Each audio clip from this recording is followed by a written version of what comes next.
be giving mental health treatment to these folks. We should.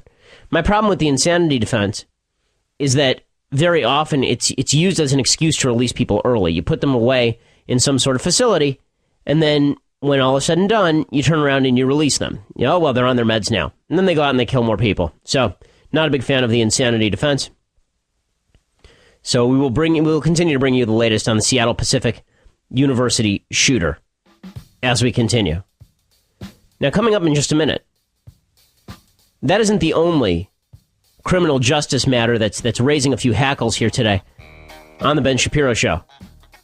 Guess what happened to an accused cop killer here in the city of Seattle? This story is incredible. Ben Shapiro Show, AM 770, KTTH, KTTH.com. Okay, folks, well, we are coming up hard and fast on the event that's coming up this Thursday night, and you're going to want to be there. It's this really terrific event that we have planned for you. You're going to want to... I think there are only about a couple dozen tickets available at this point out of hundreds and hundreds that we've sold. So you're going to want to sign on right now and get the last of those tickets. The big event is about freedom of religion in America. Is it indeed being quashed in the United States? It'll be featuring me and Michael Medved. David Bose will be moderating. It'll be happening over at 7:30 over at Seattle U. And we'll have some folks from the other side as well, including Reverend Monica Corsero, who is the pastor over at Rainier Beach Methodist United. And she is the woman who stands behind the gay Boy Scout troop that was ousted from the Boy Scouts over their gay Boy Scout leader. So she'll be there. A columnist for the Huffington Post will be there. And a professor from the UW will be there. So it should be a lot of fun. That's 7:30 this Thursday night. Get your tickets now while you can. $15 a pop, $10 for students, KTTH.com. Now, I mentioned before the break that there's a really controversial criminal justice situation that has now arisen. And that is this. According to the Seattle Times, the defense team for accused cop killer Christopher Monfort apparently believe that his case, quite likely his life, will be won or lost long before the first witness takes the stand in his upcoming trial.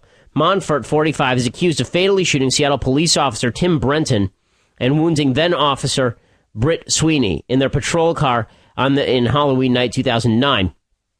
The jury selection is coming up, and so King County Department of Public Defense recently approved $61,000 in public funds to hire a jury consultant to help defense attorneys, quote, weed out individuals who are unqualified to sit as jurors in a capital case and select the most fair-minded jurors possible, according to court records. So now we're spending... It's not enough that we're paying for this guy's attorney. We're now going to pay for his jury selection expert. Anything else we can pay for? And maybe his Netflix account? This is insane. There is nothing in the Constitution of the United States that suggests that a jury selection expert must be provided at public cost to alleged murderers. There's nothing in the Constitution that suggests that.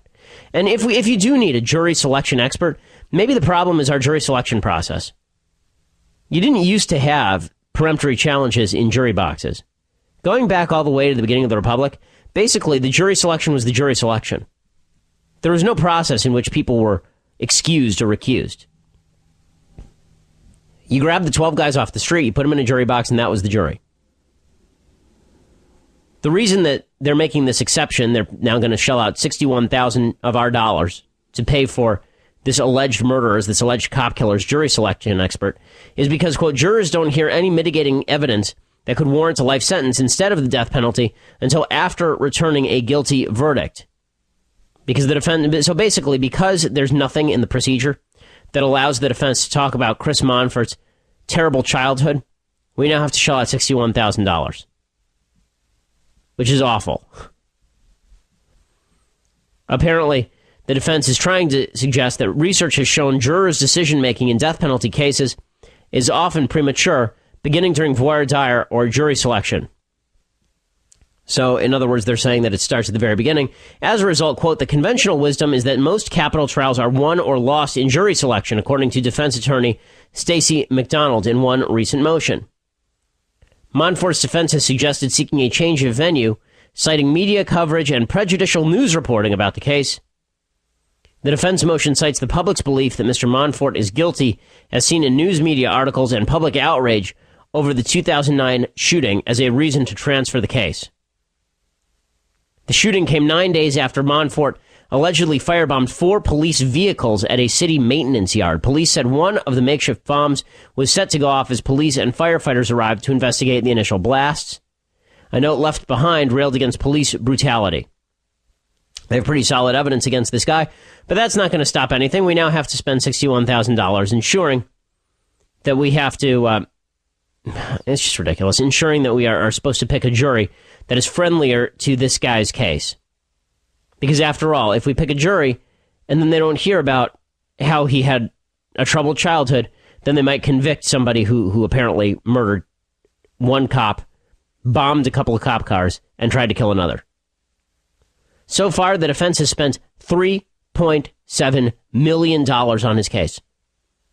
We are paying for all of that.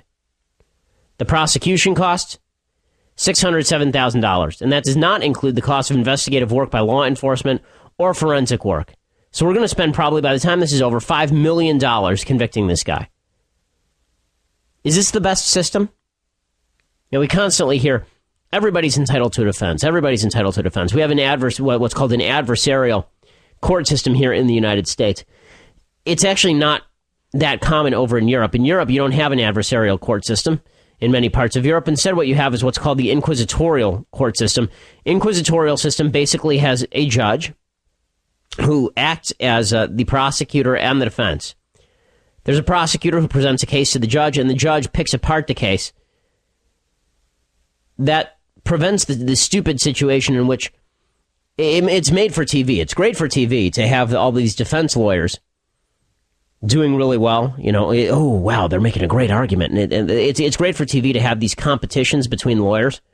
But how does it serve the public interest to be spending $4 million on the defense of somebody who pretty obviously is guilty?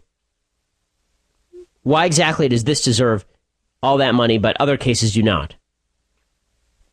Right now, Montfort is undergoing a sanity evaluation by a Boston-based psychiatrist hired by the state. That's expected to be completed by the end of this week, according to Dan Donahoe, who's a spokesman for the King County prosecutor, Dan Satterberg. They plan to plead not guilty by reason of insanity here. Jay Inslee has already said no one's going to be executed while he's in office, but that doesn't mean that somebody who's convicted of the death penalty won't be executed after he leaves office. Right now, it looks like Montfort's defense team is worried about tipping its hand.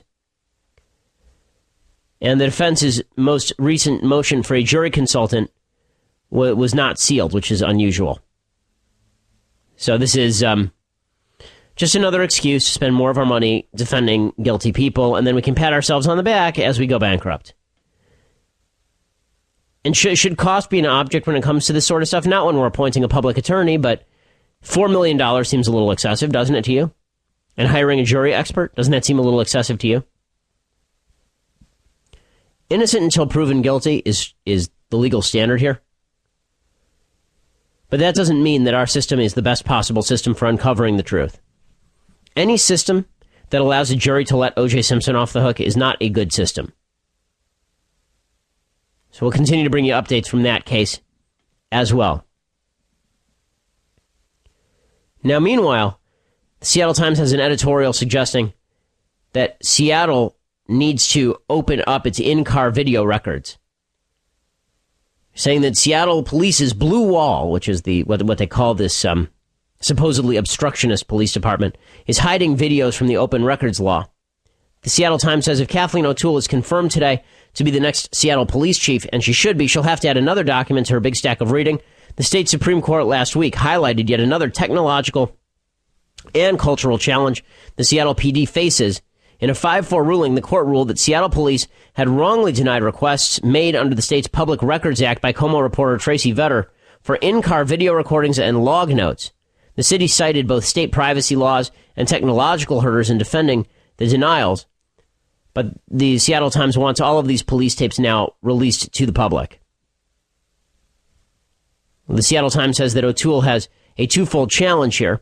The first is the technical challenge, and the second is the supposed blue wall, that there is no transparency within the Seattle police, because the department's attorneys say that Seattle police should not release any in-car videos for 3 years after they were shot, because videos could be requested during litigation and should be withheld until the statute of limitations expires. The court, of course, said that that's inappropriate. Well, I'm not sure. I'm not sure that the best possible solution to all of this is to release as much tape as possible into the general public, because the general public, we're not police experts. We're not in the situation. I have a feeling that you would see a tremendous upswing in the amount of public outcry over borderline police brutality. And that would result in more and more restrictions on the police, which would result in worse and worse public safety. Seattle Times never thinks these things through, so it just turns into a story about how the police are supposedly the bad guys. We can have civilian oversight of the department. If we want a committee that looks at these tapes, we can do that too. But releasing them to the press at the first available opportunity, and I'm generally in favor of transparency, but this seems over the top to me. At some point, you're going to have to trust the police to do something. And if somebody files a lawsuit, then maybe the tape should be released. But until then, let's not turn the entire public into a jury for everything that the police ever do. This is the Ben Shapiro Show, AM 770, KTTH, KTTH.com.